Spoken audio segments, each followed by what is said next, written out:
Bismillahirrahmanirrahim. Assalamu alaikum. Today we are talking about the goodness of fit and chi-square.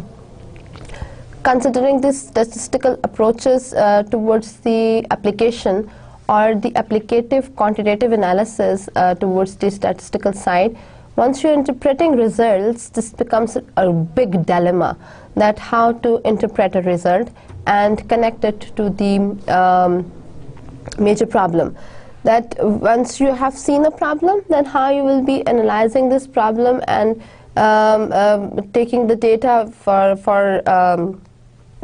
consideration, and after collecting data, then you need to use this data or create certain kind of interpretations on the basis of this data to describe the solution, that whether this problem which is encountered to you can be solved through this method or not. So chi-square and goodness of fit, these are considered to be the very latest techniques in research methodologies which are usually used by the current today's researchers to idealize that what is the comparison of values, and with these comparison of values, how can we interpret that this data is generating good results, fine results, desirable results or not. So, and on the basis of these two understandings, the chi-square and goodness of fit understandings, the majority of the interpretations taken are resulted in a better way, are drawn good results. So what actually chi-square is, what actually goodness of fit is, we'll be talking about in detail today. We'll be analyzing that what is the data fit, that how we consider that this is the fit data. Like if you're looking fit, so that is something that you're right fit according to the situation in which you are in. So what if you are considering a data as you, so how you consider that this data describes what are the characteristics of a good data fit. Why it is important to check the goodness of fit? क्यों हमें ज़रूरत पड़ती है goodness of fit की, जब हम इतनी सारी sampling distribution के बाद और set statistic के बाद, standardized ratios के बाद, normal distribution के बाद, t statistic के बाद, is there any margin left or is there any room left for any other observation to be discussed? Yes, there it is. So we need to know that whether there is a goodness of fit or not, or what is actually meant by chi-square, what does it shows, क्या चीज़ show करता है, क्या एक picture, क्या एक depiction देता है हमें, chi-square की value क्या होनी चाहिए जिसकी basis के ऊपर हमें पता लगेगा कि ये जो expected value है हमारे पास, या ये जो given value है हमारे पास, ये right results show कर रही है या नहीं कर रही है, और रिलेशनशिप क्या होती है chi-square की goodness of fit के साथ. तो ये कुछ चीज़ें हैं जो हम आज डिस्कस करेंगे, which are very elaborative and very interesting to know as well. So first of all, the chi-square tests, there are two statistical techniques that are presented to analyze a nominal data. Now there are multiple kinds of data, the ordinal data and the nominal data. Nominal data हमें वो data होता है जो कि scale के ऊपर बना हुआ होता है ना. हम एक स्केल से डेटा उठाते हैं जिसके अंदर हम मुख्तलिफ किस्म की मार्जिन्स देते हैं कि your approach is negative, highly negative, positive and highly negative, positive and neutral towards any one particular area. या हम consumer responses की बात करते हैं, या हम patient responses की बात करते हैं towards a medicine, या किसी भी एक फील्ड के अंदर जब हम डेटा कलेक्ट करते हैं और वो नॉमिनल डेटा होता है, नॉमिनल डेटा स्केल के ऊपर कलेक्ट करते हैं, तो उस केस में हम chi-square goodness of fit test या chi-square test of independence apply करते हैं. आज हम chi-square goodness of fit की बात करेंगे.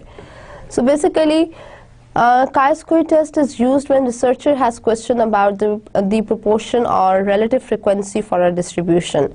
For example, soft drink preference, a number of women compared to men who are lawyers.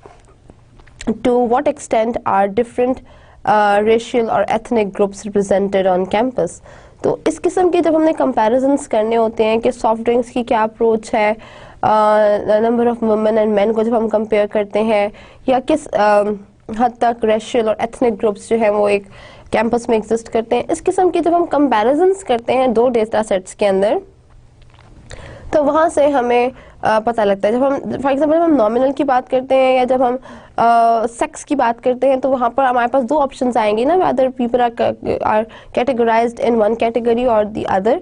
So we will be combined with two data sets, that 20% women और 40% main, और 30% women और 70% main. तो इनकी combination से हमें एक पर्टिकुलर प्रॉब्लम पे क्या रिस्पॉन्स शो होता है। तो जब हम नॉमिनल स्केल की बात करते हैं जिसमें हमें दो कैटेगरीज में डेटा डिवाइड हुआ हुआ मिलता है, तो उस केस में हम अप्लाई करते हैं काई स्क्वायर को, जिसके अंदर हम डिटरमिन करते हैं रिलेटिव फ्रीक्वेंसीज अपने डिस्ट्रीब्यूशन के ऊपर और एनालाइज करते हैं रिजल्ट्स को। So chi-square uses sample data to test hypothesis about the shape or proportions of a sample distribution. This test determines how well the obtained sample fits the population proportions specified by the null hypothesis. तो basically इस chi-square को हम उसी तरह से analyse करते हैं जिस तरह हमने प्रीवियस लेक्चर के अंदर हाइपोथेसिस टेस्टिंग की बात की है। बिल्कुल उसी तरह से हम हाइपोथेसिस जनरेट करते हैं काई स्क्वायर के अंदर भी। जिस तरह से अभी हमने लास्ट लेक्चर के अंदर डिस्कशन की थी हाइपोथेसिस टेस्टिंग के ऊपर, बिल्कुल उसी तरह से हम काई स्क्वायर के अंदर भी हाइपोथेसिस डिटरमिन करते हैं कि ये जो दो डेटा सेट्स हमारे पास आए हैं, इन दोनों के अंदर कोई रिलेशनशिप एग्जिस्ट नहीं करता, या इनके अंदर रिलेशनशिप एग्जिस्ट करता है तो वो किस किस्म का है। एक डेटा सेट दूसरे डेटा सेट से रिलेटेड है या नहीं रिलेटेड, या थोड़ा बहुत रिलेटेड है। तो बिल्कुल उसी तरह की रिलेशनशिप्स जिस तरह हमने प्रीवियस लेक्चर के अंदर मीन के साथ कंसिडर किए हैं हाइपोथेसिस टेस्टिंग में, बिल्कुल उसी तरह की हाइपोथेसिस टेस्टिंग के स्टेप्स हमने काई स्क्वायर के अंदर भी फॉलो करने हैं, लेकिन इसकी एप्लीकेशन बस थोड़ी सी डिफरेंट है और डेफिनेटली इसकी इंटरप्रिटेशन भी डिफरेंट होगी। तो रिमेंबर अभी तक जो दो तीन चीज़ें हमने एनालाइज की हैं काई स्क्वायर के अंदर, वो ये है कि जो काई स्क्वायर है वो डिटरमिन करेगा हमें डिटरमिन करता है दो डेटा सेट्स के अंदर रिलेशनशिप, और ये नॉमिनल स्केल के ऊपर जब डेटा कलेक्ट करते हैं तो वहाँ से फ्रीक्वेंसी डिस्ट्रीब्यूशन अप्लाई होती है डेटा के ऊपर, और फिर हम अप्लाई कर सकते हैं काई स्क्वायर की टेक्निक्स को। So two different kinds of setups हो सकते हैं जब हम नल हाइपोथेसिस की बात करते हैं गुडनेस ऑफ फिट में, कि या तो कुछ लोग प्रेफरेंसेस देंगे अपने एक स्पेसिफाइड टेस्ट के ऊपर या इंटरेस्ट के ऊपर एक प्रेफरेंस देंगे, या फिर कोई डिफरेंस नहीं होगा स्पेसिफिक ट्रेंड के अंदर।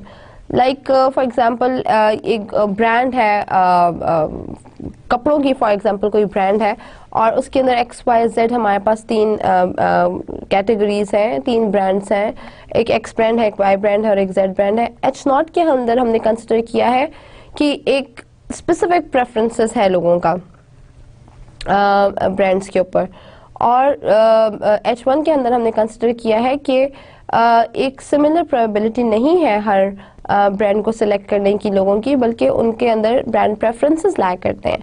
मतलब ये प्रोबेबिलिटी चेंज भी हो सकती है 1/3 से किसी और के ऊपर, हो सकता है 0, 2/3 और 1/3 हो जाए। So it remain changed in H1। सो इस तरह से अगर हमारे पास एक नल हाइपोथेसिस और अल्टरनेटिव हाइपोथेसिस बन जाता है तो एक हाइपोथेटिकल स्टेटमेंट है जिसकी बेसिस के ऊपर हम इसको चेक करेंगे। सिमिलरली अगर हमें नल हाइपोथेसिस क्रिएट करना है जिसमें कोई डिफरेंस नहीं है फ्रॉम द स्पेसिफाइड ट्रेंड, तो जिस तरह से हम लेजिस्लेशन की बात करते हैं, या जैसे हमारे मुल्क में आजकल सिचुएशन है कि everybody is just referring to supreme court, और सुप्रीम कोर्ट ने ये फैसला कर दिया तो कितने लोग उस फैसले के हक़ में हैं और कितने लोग उस फैसले के हक़ में नहीं हैं। तो ये एक ऐसी कंसिडरेशन है जिसके ऊपर हम एक हाइपोथेटिकल स्टेटमेंट बना सकते हैं, और इसके अंदर भी हमारे पास दो किस्म के डेटा सेट्स आते हैं कि अगर CNG की प्राइसेस इंक्रीज़ हो रही हैं या पेट्रोल की प्राइसेस इंक्रीज़ हो रही हैं और गवर्नमेंट ने सुप्रीम कोर्ट ने ये डिसीजन लिया है कि जो CNG की प्राइस है वो 61 से इंक्रीज़ नहीं होगी, तो कितने लोग जो है वो इस डिसीजन के फेवर में है और कितने लोग जो है वो इस डिसीजन को निगेट करते हैं। तो हमारे पास यहाँ पर नॉमिनल डेटा सेट बन जाएगा जिसमें हम लोगों के प्रेफरेंसेस के ऊपर बात करेंगे, लोगों के इंटरेस्ट के ऊपर बात करेंगे, और एक लाइकलीहुड डेवलप कर लेंगे दोनों डेटा सेट में कि कुछ लोग इस डिसीजन को एक्सेप्ट करते हैं और कुछ लोग इस डिसीजन को एक्सेप्ट नहीं करते हैं। सो H0 के अंदर हम फेवरेबल लेजिस्लेशन के केस में 60% वेटेज देंगे और ऑपोजिशन को 40% की वेटेज देंगे, और H1 में हम सिंपली कह देंगे कि ये वेटेज ऐसी नहीं है। 60% से ज़्यादा लोग फेवर करते हैं या कम लोग फेवर करते हैं, और 40% से कम या ज़्यादा लोग अपोज करते हैं। So what ever is stated in H0 is actually false and that is the alternative hypothesis जिसकी बेसिस के ऊपर हमने इसको स्टडी करना है। इसमें भी बिल्कुल इसी तरह से जिस हम हाइपोथेसिस टेस्टिंग के अंदर हमने असम्पशन लिया था कि H0 जो है वो it is assumed to be true, so बिल्कुल इसी तरह से इस केस में भी हम H0 को कंसिडर करेंगे एज अ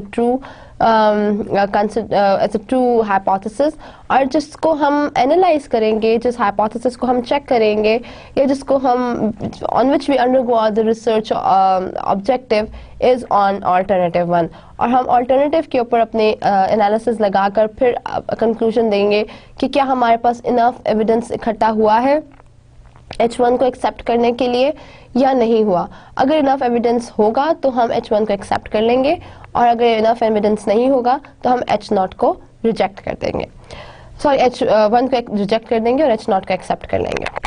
सिमिलरली ये एक और एग्जांपल है जिसके अंदर हमने ब्रांड वाली कैटेगरी को ही एग्जांपल को ही डिस्कस किया है कि H0 describes equivalent percentage of probability of likelihood towards a preference towards a brand, and H1 says that there might be a difference in this preference which might negate the current hypothesis of null.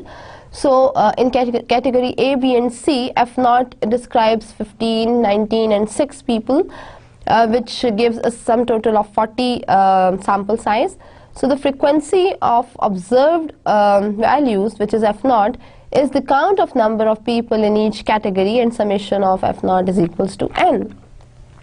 तो हमने n number of population के ऊपर या n हमारे पास जो observation है उसको हमने इस तरह से divide किया है कि वो हमें frequency show करती है likelihood की towards one brand choice, कि 15 लोग जो है वो A brand को पसंद करते हैं, 19 लोग जो है वो B ब्रांड को पसंद करते हैं, और 6 लोग जो है वो C ब्रांड को पसंद करते हैं, और टोटल हमने 40 लोगों को स्टडी किया। इस तरह से A की फ्रीक्वेंसी 15 है, B की फ्रीक्वेंसी 19 है और C की फ्रीक्वेंसी 6 है। जब हम सारी फ्रीक्वेंसीज का सम टोटल कर लेते हैं तो हमारे पास नंबर ऑफ ऑब्जर्वेशंस आनी चाहिए which is equivalent to n। इसलिए क्योंकि हमारे पास जितने भी नंबर ऑफ ऑब्जर्वेशंस हैं उनको हमने इस तरह से डिवाइड किया है कि हमें एक स्पेसिफिक प्रेफरेंस, एक स्पेसिफिक ट्रेंड और एक स्पेसिफिक लाइक्लीहुड पता लग जाए एक पर्टिकुलर ब्रांड के ऊपर लोगों का। कितने लोग जो है वो पेप्सी पसंद करते हैं खाने के साथ, कितने लोग 7 अप पसंद करते हैं खाने के साथ, और कितने % लोग जो है वो पानी को पसंद करते हैं व्हाइल हैविंग देयर फूड। तो अगर हम 100 लोगों का सैंपल उठाएं तो उन 100 लोगों के अंदर अगर हम इस क्वेश्चन को मूव करेंगे तो ऑब्वियसली जो उनकी चॉइस आएगी वो इसी एक स्ट्रक्चर्ड क्वेश्चंस में से आएगी, इसी एक स्ट्रक्चर्ड पैरामीटर में से आएगी जिसके अंदर हमने ऑप्शंस दिए हैं। वो इसके अलावा हमें कोई ऑप्शन नहीं दे सकते। तो जितने भी हमारे पास रिस्पॉन्सेज आएंगे उनका सम टोटल जो है वो n होना चाहिए, टोटल नंबर ऑफ ऑब्जर्वेशंस होने चाहिए, और उनके ऊपर on the basis of their relative choices, on the basis of their relative preferences, we have allocated a specific number to them which shows their frequency. So H0 is correct. How should a random sample of 40 be distributed? Frequency of expected value will be probability of the specific brand into n, where p is the proportion given by null hypothesis. जो भी हमने एक null hypothesis को probability एक proportion assign किया था कि 1/3 of the population likes the brand A, 1/3 of the population likes the brand B, and 1/3 of the population likes the brand C. लेकिन एक्चुअली जो हमारे पास ऑब्जर्व फ्रिक्वेंसीज आई हैं वो A के केस में 15, B के केस में 19 और C के केस में 16। तो इसकी बेसिस के ऊपर अगर हम इन रिलेटिव फ्रिक्वेंसीज को उसकी प्रोपोर्शन के साथ मल्टीप्लाई करते हैं तो हमारे पास एक रिजल्ट आ जाता है which is 13.33 in all cases, which is the expected frequency. So FE describes the expected frequency and F0 describes the observed frequency which is given to us, and N is the sample size, so which is 40 here. So here we have taken F0 which is 15, 19 and 6 towards A, B and C. FE is 13.33 in all three cases that we have obtained by multiplying it with N, and which is the sample size, and small n is 40 which is the number of random samples taken. Now here we have taken that H0 shows 25% preference towards brand A, B shows 50% preference of brand B towards the population is shown, 50% of the preferences is shown towards brand B and 40% of preferences is shown towards brand C, and in H1 we have just specified that there is no accuracy in the figures of H0. तो यहाँ से हमें H0 और H1 की specification को पता लगाने का एक और तरीका हमने देखा है कि H0 को हम स्टेट करेंगे in percentage instead of probability और इन द एग्जैक्ट नंबर, और मेंशन करेंगे कि if H0 is correct, how should a random sample of 40 be distributed in categories of A, B and C, where expected frequencies are 10, 20 and 10, which is 40. So the expected frequency of proportion into N is a proportion given by null hypothesis, and N is equals to sample size. Here the chi-square statistic will be applied through this formula, that chi-square is equals to summation F0 minus FE over FE. हम इस formula को अभी further बहुत detail में discuss करेंगे, लेकिन अभी आपकी जनरल कंसिडरेशन के लिए, अभी हम इस फॉर्मूला को बहुत डिटेल में डिस्कस करेंगे, लेकिन अभी आपकी एक जनरल कंसिडरेशन के लिए हम यहाँ पर इसको स्टेट कर रहे हैं कि बेसिकली जो काई स्क्वायर है वो डिस्क्राइब करता है डेविएशन, बेसिकली डिस्क्राइब करता है difference from the observe frequencies to the expected frequencies, की एक्सपेक्टेड फ्रिक्वेंसीज का और ऑब्जर्व फ्रिक्वेंसीज का क्या डिफरेंस है, और उसका स्क्वायर लेते हैं और उसको डिवाइड करते हैं एक्सपेक्टेड फ्रिक्वेंसीज से, और इसकी सम लेकर हम जो वैल्यू लेते हैं that is equivalent to chi square. अब ये वैल्यू क्या शो करती है हम फ्यूचर स्लाइड्स में देखते हैं. This formula involves adding square values, all chi square values will be 0 or larger. When H0 is true, you expect the observed values to be close to the expected value. The goodness of fit chi-square जो है वो apply होता है, which of the following factors is most important to you when you are selecting a course. जब हम goodness of fit की बात करते हैं towards chi-square तो हमें मुख्तलिफ फैक्टर्स का पता लगता है जिनकी बेसिस के ऊपर आप एक पर्टिकुलर डिसीजन लेते हो. फॉर एग्जांपल अगर आपने एक कोर्स सेलेक्ट करना है तो आपके लिए 3-4 कंसिडरेशंस होंगी उस कोर्स को सिलेक्ट करने के लिए, कि कोर्स कौन सा होना चाहिए, उसका टॉपिक का नाम क्या होना चाहिए, क्या वो आराम से कौन से पास हो जाएगा या नहीं होगा, आपका उसमें इंटरेस्ट है या नहीं है, आपके पीछे बैकग्राउंड है या नहीं है, आपका उस कोर्स के ऊपर ग्रिप है या नहीं है कंटेंट्स पे. So that is another area जिसके ऊपर आप सोच सकते हो. Then who will be the instructor, अगर तो इंस्ट्रक्टर बड़ा अच्छा है और बड़े अच्छे तरीके से चीज़ों को एक्सप्लेन कर देता है तो फिर इसका मतलब है कि yes there is likelihood of accepting the course. और अगेन इंस्ट्रक्टर जो है वो थोड़ा सा स्ट्रिक्ट है और मार्क्स नहीं देता और उसकी लेवल ऑफ एक्सप्लेनेशन जो है वो हमें समझ में नहीं आता, तो उस केस में यस इंस्ट्रक्टर को भी वेटेज जाती है. और टाइम ऑफ द डे, किस टाइम पर लेक्चर हुआ करेगा, अगर वो बहुत सुबह होता है तो सो का उठा नहीं जाता जल्दी तो उस तरह से हमारे लिए मुश्किल हो जाएगी, या वो बहुत रात को होता है 9 बजे के बाद होता है रात को तो again it will be very difficult for us. तो किस टाइम पर हो रहा है, तो ये 3-4 हम कंसिडरेशंस लेते हैं जब भी हमें कोर्स पिक करने लगता है यूनिवर्सिटी के अंदर. तो गुडनेस ऑफ फिट जो है वो डिस्क्राइब करता है वो कैरेक्टरिस्टिक्स जो कि काई स्क्वायर के अंदर एग्जिस्ट करते हैं जिसकी बेसिस के ऊपर आप एक डिसीजन लेते हैं. So example of no preference hypothesis test में अगर हम टॉपिक को 18 वेटेज दे दें, पासिंग ईज ऑफ पासिंग को 17 वेटेज दे दें, इंस्ट्रक्टर को 7 वेटेज दे दें और टाइम को 8 वेटेज दें when we have selected sample of 50, तो हमारे पास इन सब को ऐड करके डेफिनेटली 50 ही आना चाहिए. कि कितने लोग जो है वो टॉपिक को इम्पोर्टेंस देते हैं वो 18 है, 50 में से कितने लोग जो है वो ईज ऑफ पासिंग को इम्पोर्टेंस देते हैं वो 17 है, कितने लोग इंस्ट्रक्टर को इम्पोर्टेंस देते हैं वो 7 है, और कितने लोग टाइम को इम्पोर्टेंस देते हैं वो 8 है। सो H0 के अंदर हमने कोई preferences which named equally often, we have not assigned any preference. लेकिन H1 के अंदर in the population of students, one or more of the factors play a great role in course selection. जब हम H1 की बात करेंगे तो फिर हम कहेंगे कि जी हमने उसको एक स्पेसिफिक वैल्यू असाइन की है और स्पेसिफिक वैल्यू की बेसिस के ऊपर ही हम रिजल्ट्स को शो करेंगे। तो और H1 के अंदर हमने कोई प्रेफरेंसेस शो नहीं किए हैं। If H0 is correct, how should a random sample of 50 be distributed? तो यहाँ पर हमने देखा है कि अगर H0 ठीक होता है तो 50 का जो हमने सैम्पल साइज उठाया था वो किस तरह से डिस्ट्रीब्यूट होगा। Here we compute expected frequencies which are FE. FE is equals to proportion given by null hypothesis which is 1/4. अच्छा ये 1/4 और 1/3 आप you must be having an ambiguity in your mind कि 1/3 और 1/4 हमने कहाँ से उठाया। वो हमने यहाँ से उठाया कि हमने कितने कैरेक्टरिस्टिक्स असाइन किए हैं एक पर्टिकुलर एरिया को सिलेक्ट या रिजेक्ट करने के लिए या सिलेक्ट करने के लिए। हम बेसिकली नल हाइपोथेसिस की बात करते हैं, हम सिलेक्शन की बात करते हैं।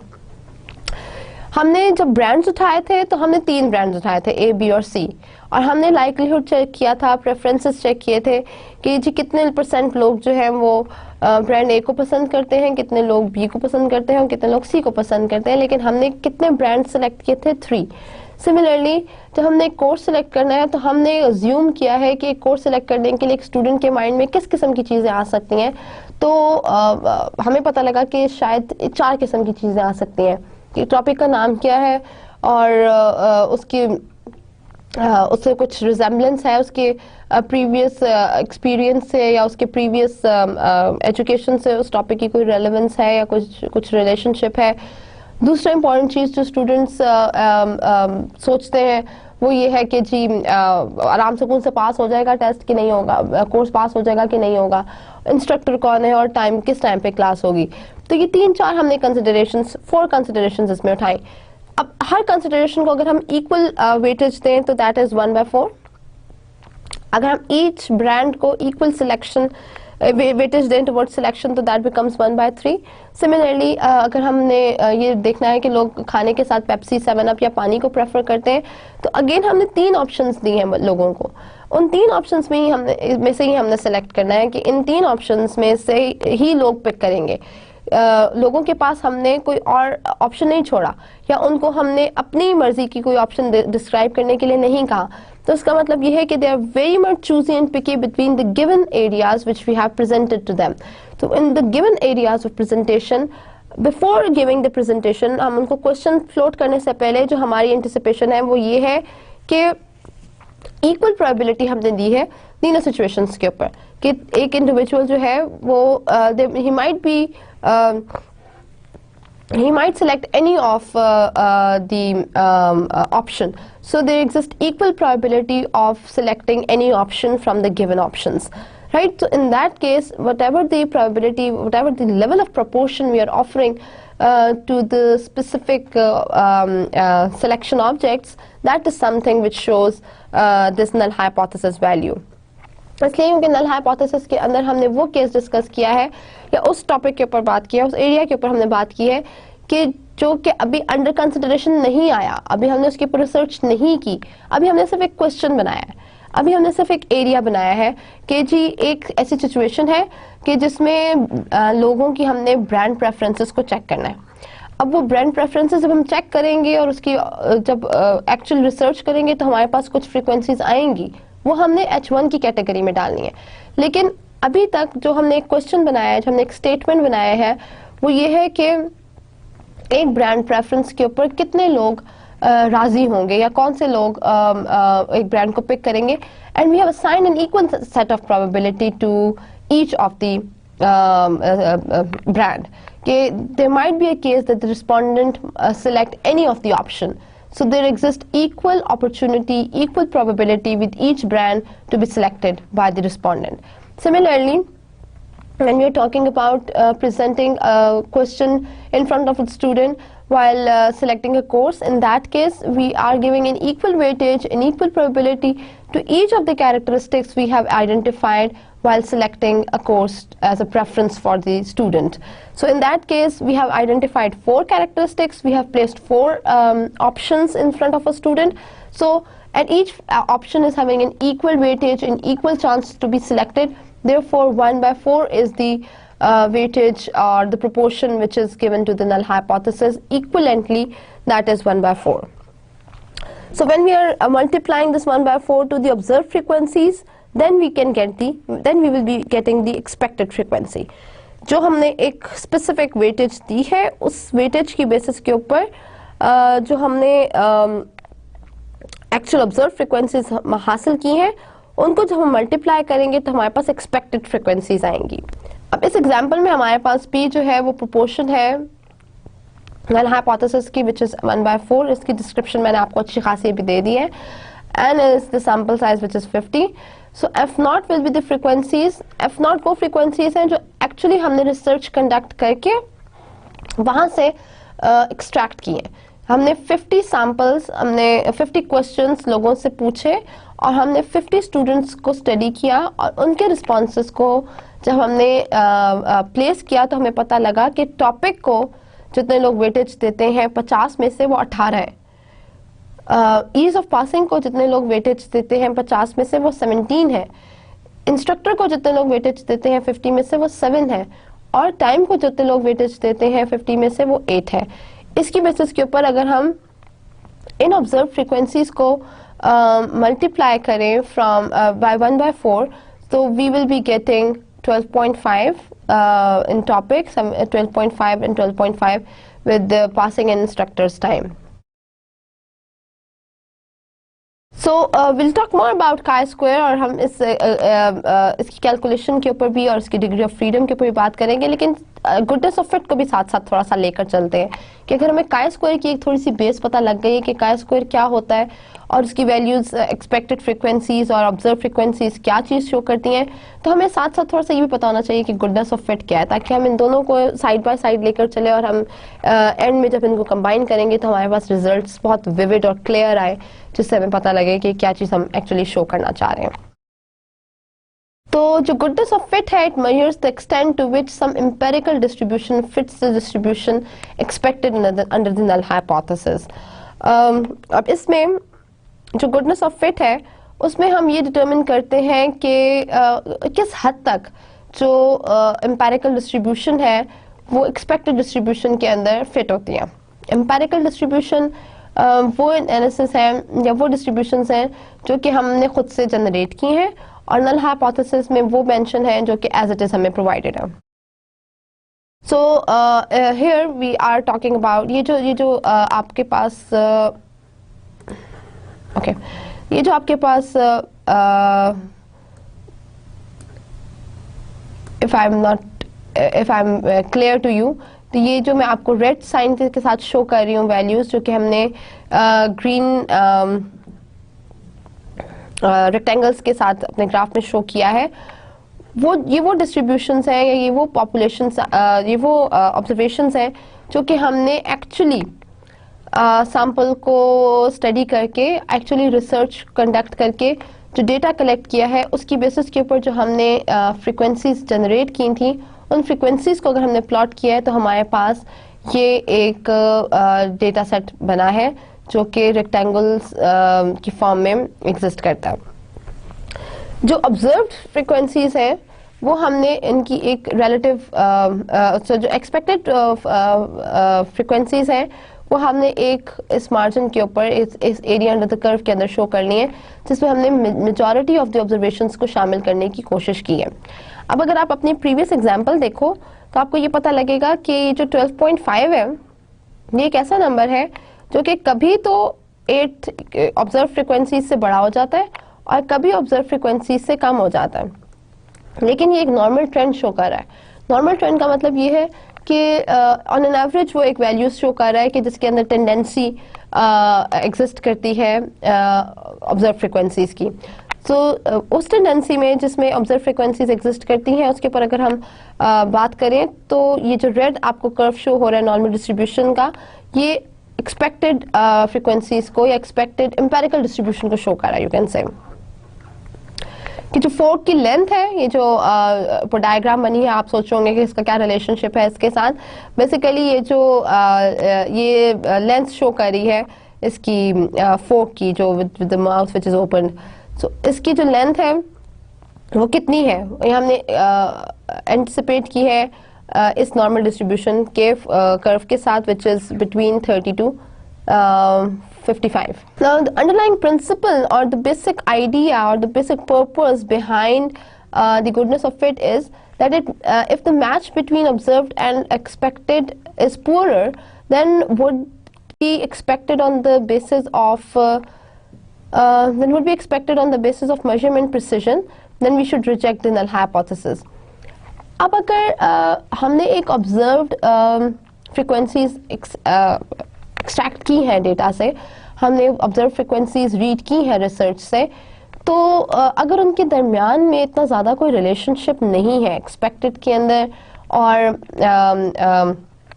ऑब्जर्व फ्रिक्वेंसीज के अंदर अगर बहुत ज़्यादा रिलेशनशिप नहीं है, तो फिर हम किस तरह से एक्यूरेसी के ऊपर बात करेंगे, तो फिर हमारी प्रिसीजन क्या होगी, तो फिर उस केस में हम हमारा जो डिसीजन है वो एक्यूरेट है या नहीं है, what will be the situation in that case. Now look at the graph, how can we anticipate that we should either accept H naught or reject H naught? So in that case we will be a little bit shaky, that in that particular situation if we are having a set of values, a set of observations which are not showing any good relationship.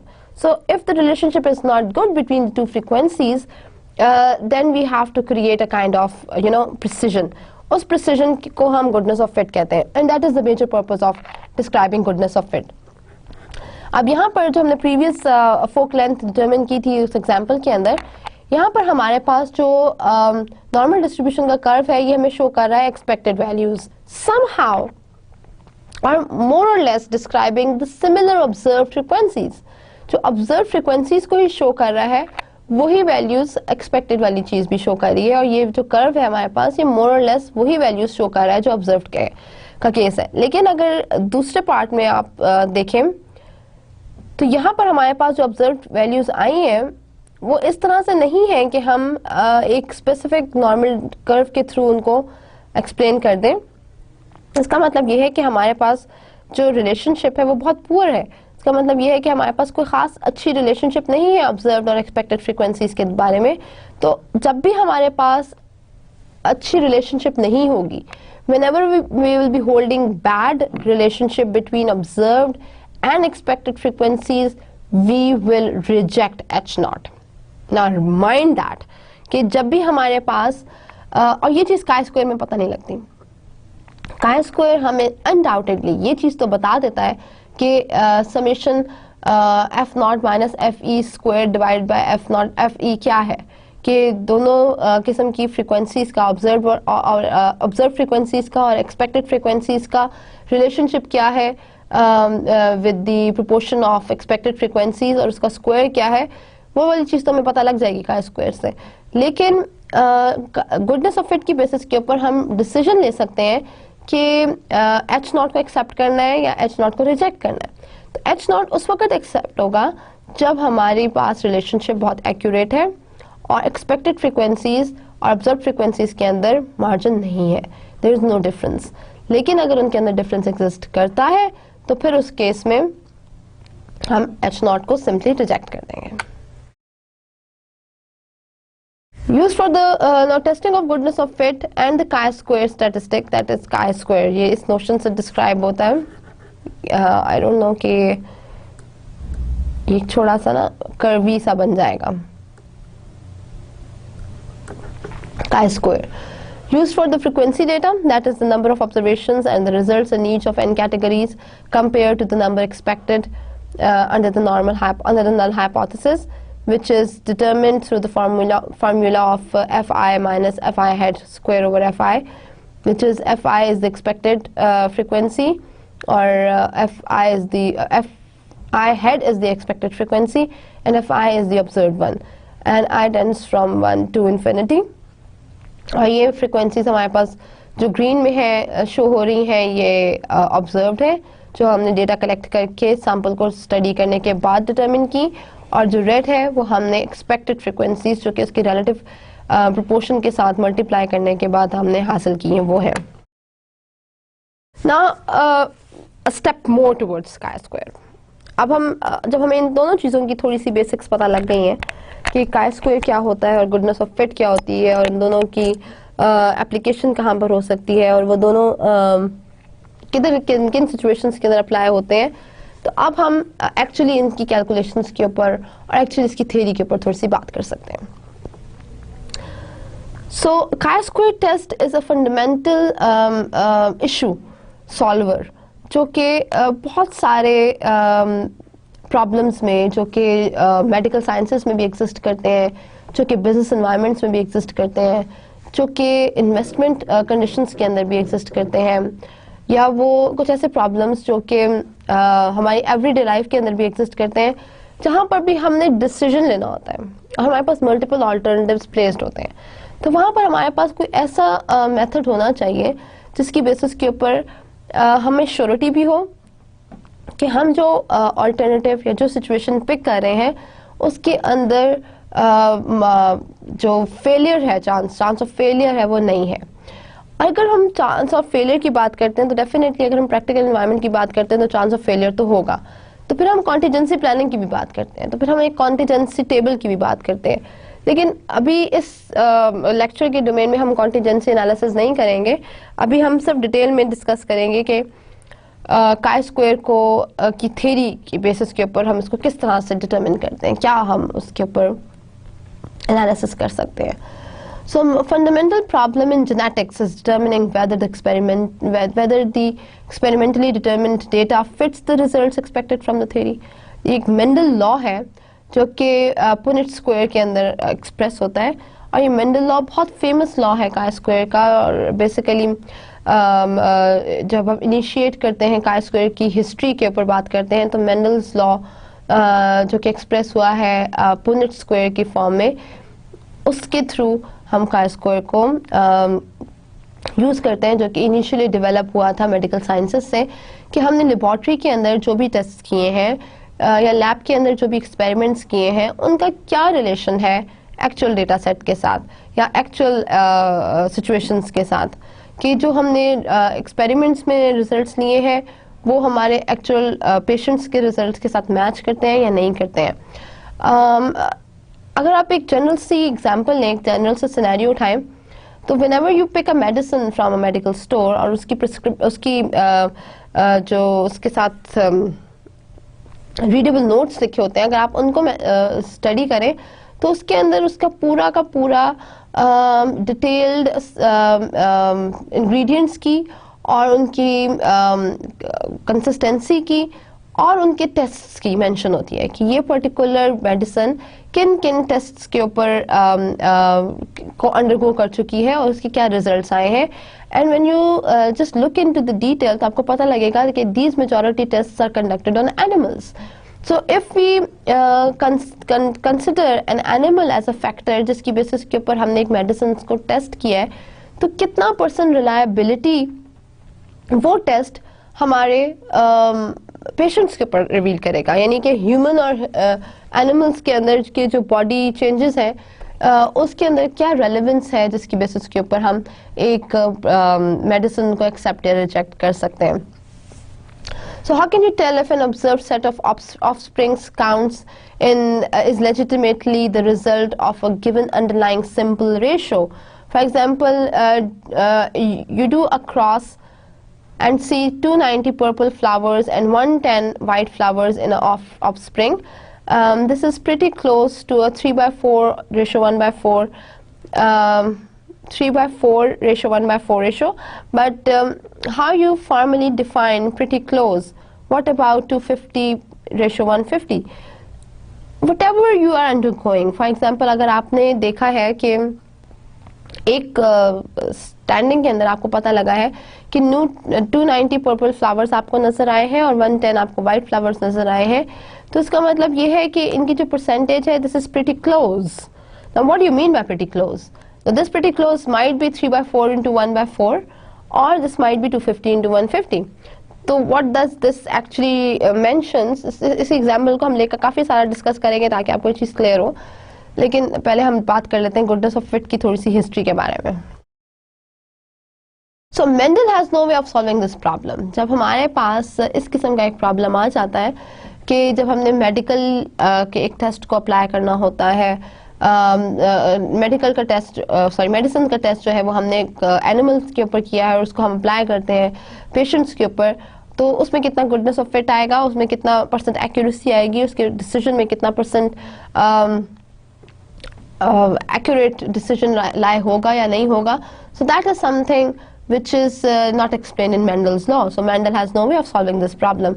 Shortly after the rediscovery of this work in 1900, Carl Pearson, very famous statistician, and R.A. Fisher developed the chi-square test for this purpose. So basically Mendel ने जो एक law बनाया था जिसमें Punnett square की बात की थी, उसने इस प्रॉब्लम को सॉल्व नहीं किया था कि गुडनेस ऑफ फिट क्या होगी या एक्यूरेसी कितनी आएगी इस पर्टिकुलर टेस्ट के अंदर जो हमने कंडक्ट किया. तो जब हम एक्यूरेसी की बात करते हैं या जब हम लाइक्लीहुड की बात करते हैं, तो वहाँ या हमने एक डिसीजन लेना है उसकी प्रिसीजन और एक्यूरेसी की बात करते हैं, तो in that case we talk about chi-square with reference to goodness of fit, which was discovered by Carl Pearson and R.A. Fisher. The chi-square test is a goodness of fit test. It answers the question of how well do experimental data fit expectations. So basically, the chi-square test describes when described in the notion of goodness of fit, it answers the questions that this particular experiment result in which type of expectations, that this experimental results fit in these particular expected results or in these particular expected margins. So we start with a theory for how the offspring will be distributed. Now consider the similar example which we have taken in the previous slide, that if you notice 290 purple and 110 white flowers, so what might be the percentage of or the proportion of presence of flowers there, of offsprings there? So we start with the theory of how the offsprings will be distributed. The null hypothesis, we will discuss the offsprings of a self-pollination of a heterozygote. The null hypothesis is that the offspring will appear in a ratio of 3/4 to 1/4 recessive.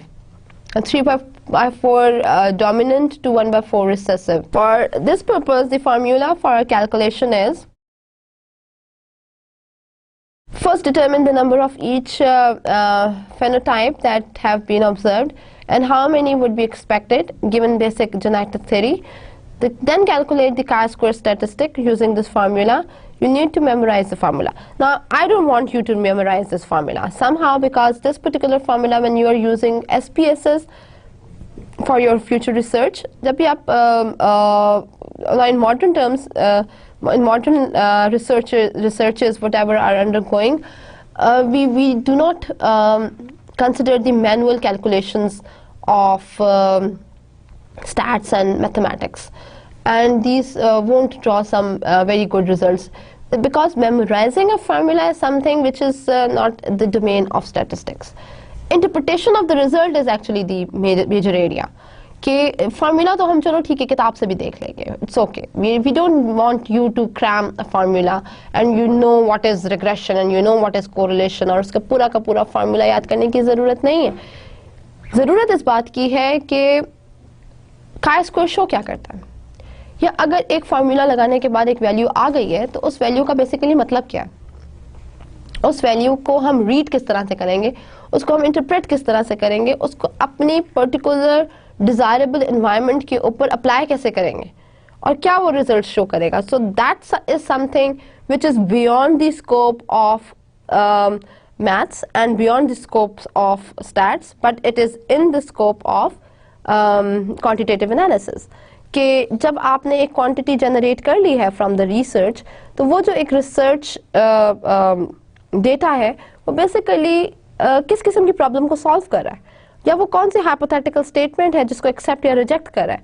तो वो जो acceptance और rejection है वो basically हमें clear करेगा हमारी business environment problems, और वो बिजनेस एनवायरनमेंट प्रॉब्लम्स या वो प्रैक्टिकल प्रॉब्लम सॉल्व करना ही हमारा पर्पस है। So I don't want you to cram this formula because there are so many softwares which are available today like Stata, like SPSS, like EMOS and so many others which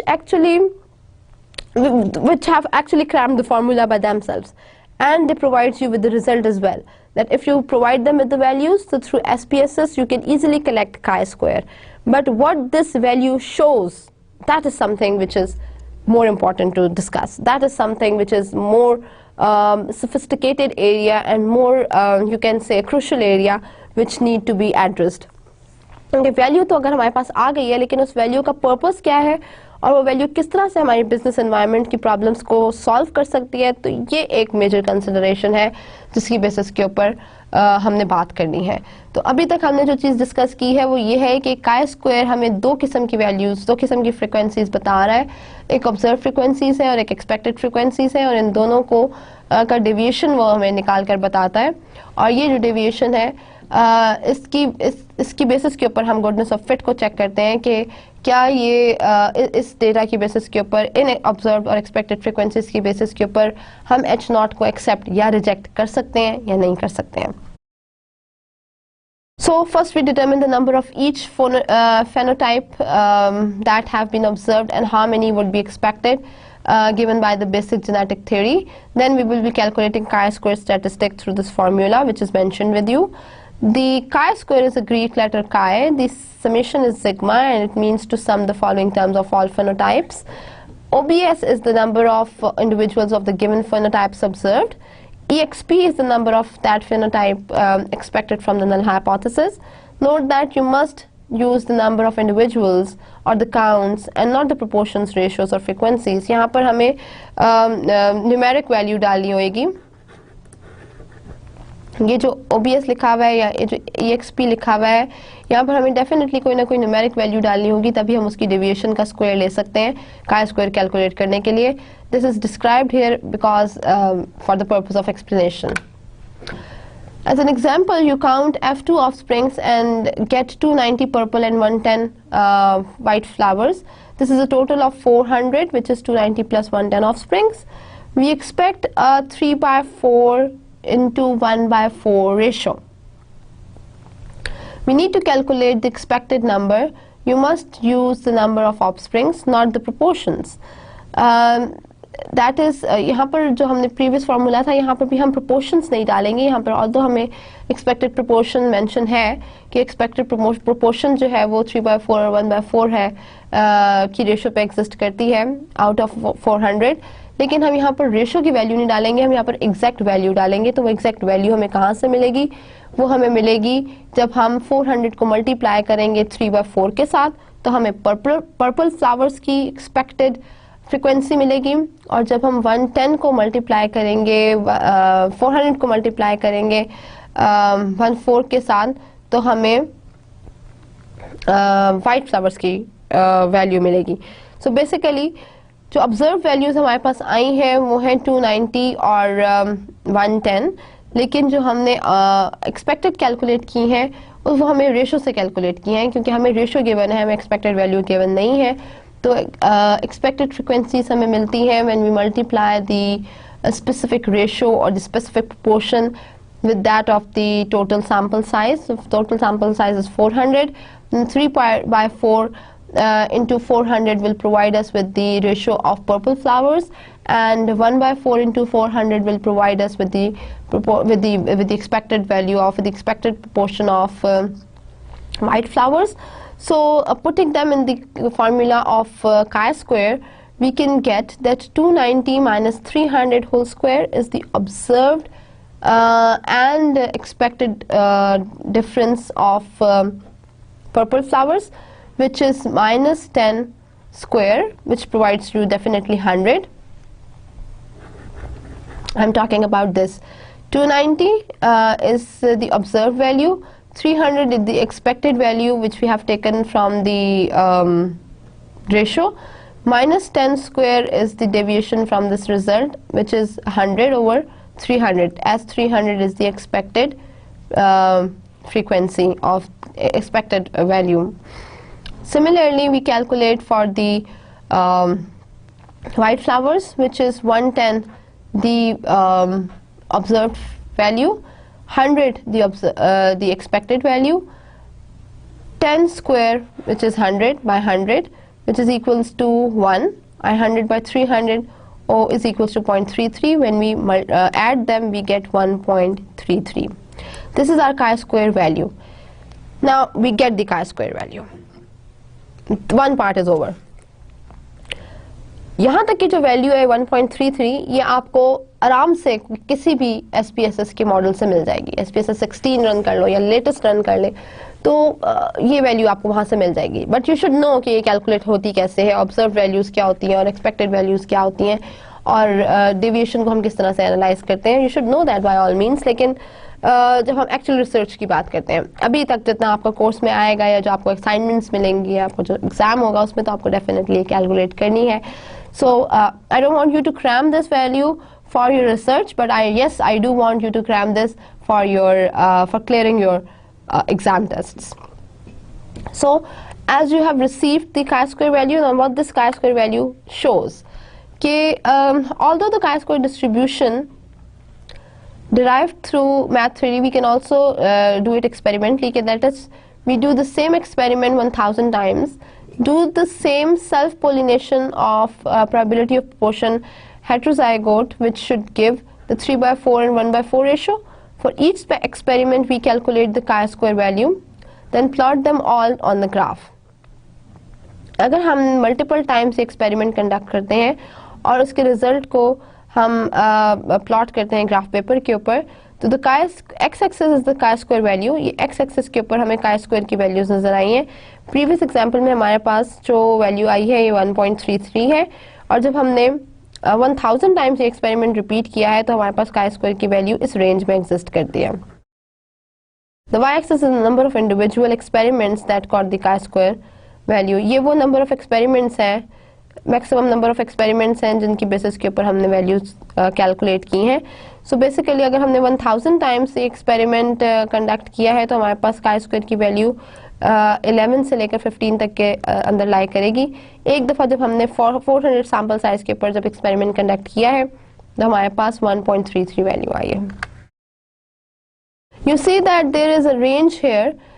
If the results were perfectly, you get a chi-square value of 0 because observation is equals to expected.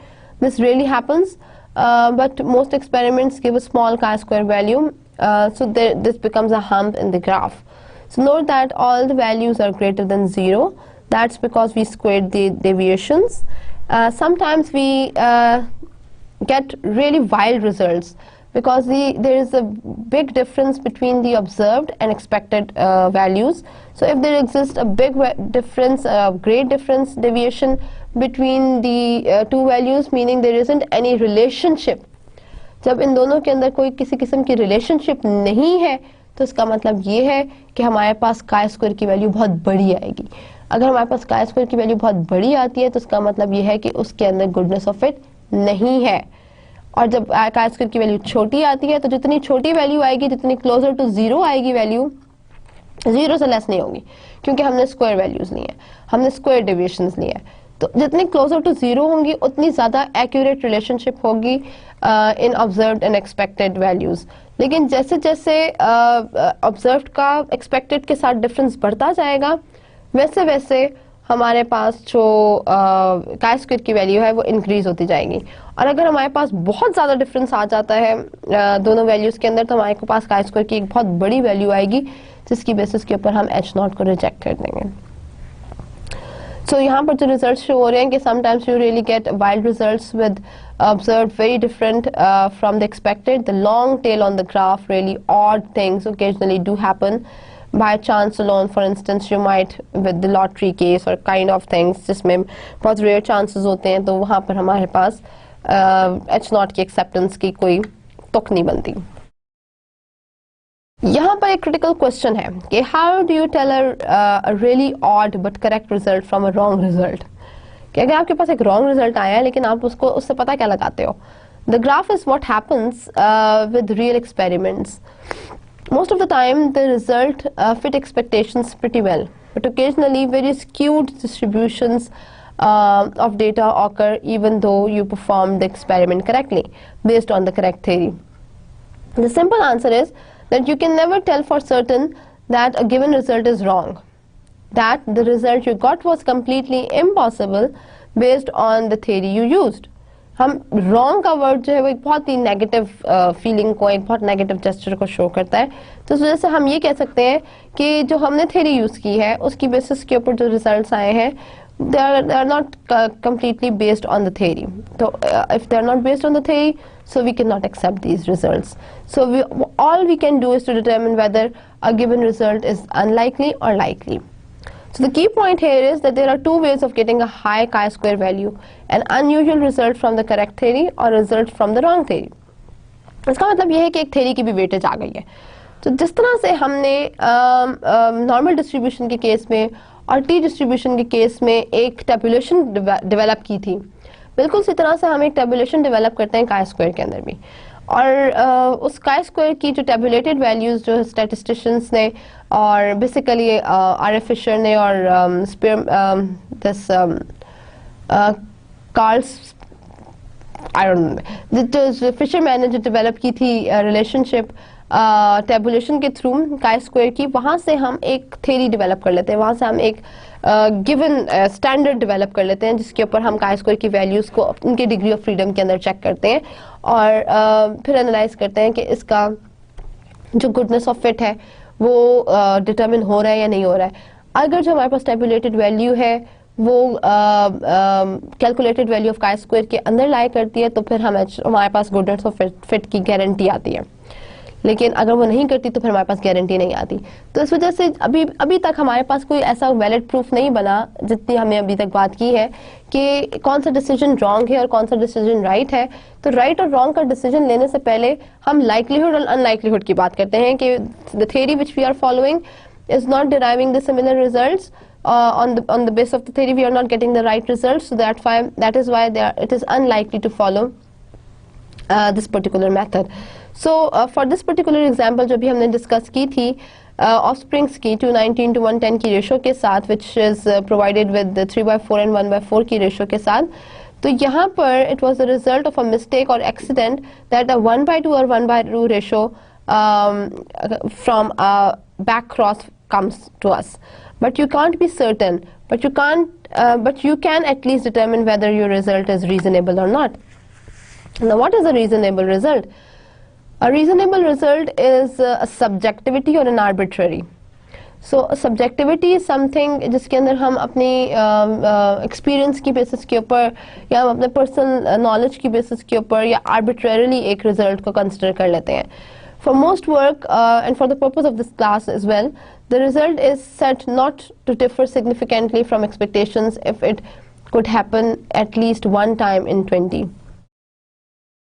वो result reasonable नहीं होगा जो 1 in 20 आ रहा है, यानी कि अगर एक दफ़ा अपीयर हो रहा है 20 एक्सपेरिमेंट्स के अंदर तो रीजनेबल रिजल्ट तो ना हुआ. That is, if the difference between the observed results and the expected result is small enough that it would be seen at least one time in 20 over thousands of experiments, we fail to reject the null hypothesis. For technical reasons, we use fail to reject instead of accept.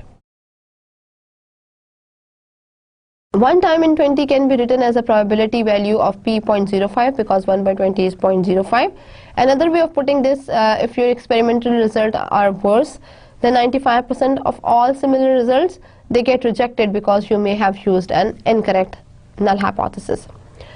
यहाँ पर हमारे पास एक concept आता है degree of freedom का, बिल्कुल उसी तरह से जिस तरह से हमने टी स्टैटिस्टिक के अंदर, टी डिस्ट्रीब्यूशन के अंदर हमने डिस्कस किया था डिग्री ऑफ फ्रीडम को, बिल्कुल उसी तरह से हमारे पास एक क्रिटिकल फैक्टर काई स्क्वायर के अंदर भी डिग्री ऑफ फ्रीडम का एग्जिस्ट करता है. So a critical factor is using in chi-square test is the degrees of freedom, which is essentially the number of independent random variables involved. Degree of freedom is simply the number of classes of offsprings minus 1. जो भी of springs की categories हैं उसमें से हम 1 को minus कर देंगे और हमारे पास डिग्री ऑफ फ्रीडम आ जाएगा। For our example there are 2 classes of offsprings. 2 classes हमने ऑफ स्प्रिंग्स की डिस्कस किए हैं, एक पर्पल है और एक वाइट है। तो हमारे पास जो डिग्री ऑफ फ्रीडम है वो 2 - 1 हो जाएगा। जब हमने कोर्स सिलेक्शन की बात की थी तो उसमें हमारे पास 4 कैटेगरीज थी, वहां पर हमारे पास जो ऑप्शन है वो 4 थी। तो इसका मतलब ये है कि डिग्री ऑफ फ्रीडम उस केस में 4 - 1 होगा, विच इज 3। जब हमने ब्रांड सिलेक्शन की बात की थी तो हमारे पास जो ऑप्शंस हमने प्लेस की थी वो 3 थी, ए, बी और सी की कैटेगरी में। तो वहां पर हमारे पास टोटल नंबर ऑफ एन जो है वो 3 है। तो हमने उसमें से 1 को माइनस किया तो हमारे पास 2 डिग्री ऑफ फ्रीडम आ जाएगा। Then the critical values for chi-square are found on tables sorted by degree of freedom and probability levels। कि हर डिग्री ऑफ फ्रीडम के ऊपर हमें एक probability value मिलती है which is less than 1, और उस probability value की बेसिस के ऊपर हम डिटरमिन करते हैं कि जो chi-square की वैल्यू आई है विद कैलकुलेशन वो कितने % एक्यूरेट हो रिजल्ट शो करती है towards the value of tabulation। So be sure you use probability of 0.05। हम 1/20 की रेशो के ऊपर इसको डिस्कस करते हैं और यहाँ पर हमारे पास जो लेवल ऑफ सिग्निफिकेंस है वो 95% ही होता है। हम इस p को 0.05 के ऊपर ही डिटरमिन करते हैं। If your calculated chi-square value is greater than the critical value, अगर आपकी calculated value जो है वो chi-square की tabulated value से ज़्यादा आती है जो हमने टेबल से ली है, तो हम null hypothesis को रिजेक्ट कर देंगे। ठीक है, तो भी हमने नल हाइपोथेसिस लिया उसे हम रिजेक्ट कर देंगे। And if your chi-square value is less then the critical value, और अगर आपने जो वैल्यू chi-square की कैलकुलेट की है वो टेबुलेटेड वैल्यू से छोटी आई है, तो उस केस में हम एक्सेप्ट कर लेंगे H0 को। ये वो टेबल है जिसकी मैं आपको अभी बता रही हूँ डिस्क्रिप्शन, कि हमारे पास मल्टीपल प्रोबेबिलिटीज शो हो रही हैं यहाँ पर 0.995, 0.975, 0.9, 0.5, 0.1, 0.05 और यहाँ ये मुख्तलिफ किस्म की प्रोबेबिलिटी फैक्टर्स लाए कर रहे हैं। 0.05 अभी हमने डिटरमिन किया कि 1/20 की रेशो को शो करता है या 1/4 की रेशो को शो करता है या 95% कॉन्फिडेंस इंटरवल को शो करता है या 5% अल्फा को शो करता है। ठीक है, तो उस केस में हमारे पास जो डिग्री ऑफ फ्रीडम है वो यहाँ पर मेजर हुआ है। डिग्री ऑफ फ्रीडम में हमारे पास 1, 2, 3, 4 की कैटेगरी में मेंशन होगा। जितने भी हमने ऑप्शंस दी हुई हैं या जितनी भी कैटेगरीज के अंदर हम डेटा को सिलेक्ट कर रहे हैं, ऑप्शंस को सिलेक्ट कर रहे हैं, उसको हम उसमें से 1 को माइनस कर देंगे तो हमारे पास डिग्री ऑफ फ्रीडम आ जाएगा। जिस तरह अभी हमने लास्ट केस में डिस्कस किया, ऑफ स्प्रिंग्स हमारे पास 2 टाइप्स के थे, पर्पल और वाइट। तो हमने 2 में से 1 को माइनस किया तो हमारे पास डिग्री ऑफ फ्रीडम 1 आ गया। हमने कंसिडर किया था 0.05 को, तो 3.841 हमारे पास वैल्यू आएगी। तो हमने वैल्यू कैलकुलेट की थी वो थी 1.33। If 1.33 is less than the tabulated value that is 3.84, तो फिर हम क्या करेंगे कि if your chi-square value is less than the critical value, you fail to reject the null hypothesis, meaning that we have accepted it, that you have accepted your genetic theory about the expected ratio is correct. In our example of 290 purple to 110 white, we calculated chi-square value of 1.33 with 1 degree of freedom. Looking at the table, with 0.05 probability in 6th column, we find the critical chi-square value 3.841, जो भी मैंने आपको describe करके बताई है. Since I calculated chi-square is 1.33, which is less than the critical value of 3.841, so we fail to reject the null hypothesis, and we have observed ratio of 290 purple to 110 white is a good fit to 3/4 to 1/4 ratio. अब जो ratio हमें expected frequencies की given थी, हमने concluding remark दे दिया है कि ये जो हमारे पास वैल्यू आई है chi-square की, जो कि लेस है टेबुलेटेड वैल्यू से, ये शो कर रही है goodness of fit which is lying between 3/4 to 1/4 of the ratio. जो मेंडल की एक एग्जांपल है फेनोटाइप्स और ऑब्जर्व्ड की और एक्सपेक्टेड की प्रोपोर्शंस की, उसमें round yellow, round green, wrinkled yellow, wrinkled green और total 556 observed samples phenotypes select हुए हैं, जिसकी एक्सपेक्टेड प्रोपोर्शन 9/16, 3/16, 3/16 और 1/16 है। ओवरऑल प्रोपोर्शन इक्वल्स टू 1 होनी चाहिए। यहाँ से हमारे पास एक्सपेक्टेड नंबर गिवन है 3.12.75, 104.25, 104.25 एंड 34.75। इसको अगर हम chi स्क्वायर की वैल्यू के अंदर प्लॉट करें expected observe minus expected over expected square के अंदर, तो हर केस के अंदर हमारे पास एक chi स्क्वायर की वैल्यू डिटरमिन हो जाएगी, जिसको जब हम ऐड करेंगे तो हमारे पास chi स्क्वायर डिटरमिन होगा, और वो जो chi स्क्वायर की वैल्यू आएगी वो कैलकुलेटेड chi स्क्वायर की वैल्यू होगी। वहां से हमने जब डिग्री ऑफ फ्रीडम डिटरमिन करेंगे तो as we are having 1 2 3 4 phenotypes which are round yellow, round green, wrinkled yellow and wrinkled green, तो 4 phenotypes minus 1 is equals to 3, तो 3 डिग्री ऑफ फ्रीडम के अंदर हम 0.05 के अंदर हम अगर डिस्क्राइब करेंगे इसे, तो हमारे पास इसकी टेबुलेटेड वैल्यू आ जाएगी। So from here we have received the expected values of each phenotype, और यहाँ से हमने chi स्क्वायर के फार्मूला में कंप्यूट करने के बाद जो रिजल्ट डिटरमिन किया है वो 0.470 आया है। तो जो 0.470 है ये chi स्क्वायर की वैल्यू है। जब हमने इसको टेबुलेट किया है डिग्री ऑफ फ्रीडम के साथ 0.05 को अगर हम टेबल के अंदर जो भी हमने टेबल देखा उसको 3 की डिग्री ऑफ फ्रीडम में देखें तो हमारे पास जो वैल्यू आएगी वो 7.81 है। 7.81 वो वैल्यू है जो कि बड़ी है calculated value of chi square से, meaning chi squares value is far less than the tabulated value, since our observations are calculated value is comparatively lesser than the tabulated value. Therefore, we are having enough evidence of accepting H0 and rejecting H1.